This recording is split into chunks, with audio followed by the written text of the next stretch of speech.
House Republicans are moving forward with articles of impeachment against Homeland Security Secretary Alejandro Mayorkas.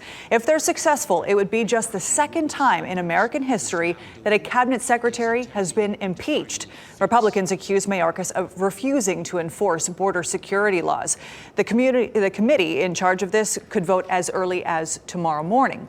Joining me now to explain the charges and how they factor into a presidential election year is NC State political science professor Stephen Green. Stephen, thank you for joining us tonight. Good to be here.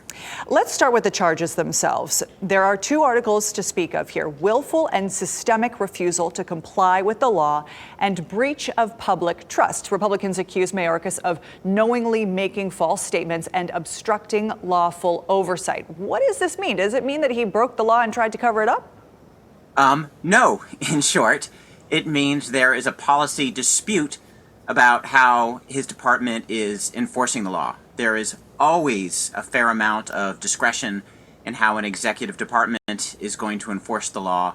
It is often impossible to enforce the law as written. Nobody actually thinks we can have zero immigrants illegally crossing the border. So there's always going to be some discretion, some authority in how the law is interpreted and implemented. And honestly, as many constitutional scholars have said, this is turning a fairly standard policy dispute into a constitutional issue, which is a dangerous precedent. Let's talk about the timing of these congressional charges.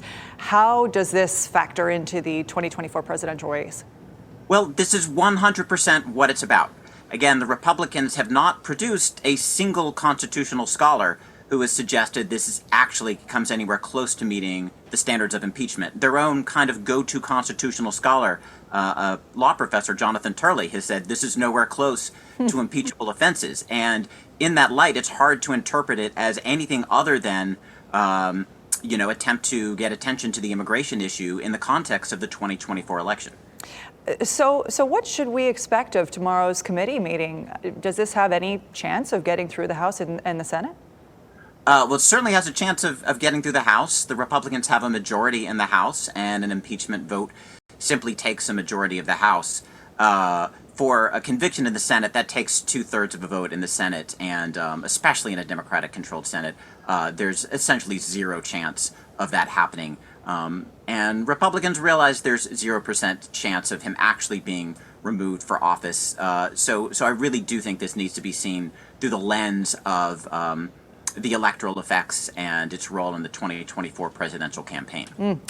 Interesting insight here. Thank you very much for joining us tonight. Really appreciate it.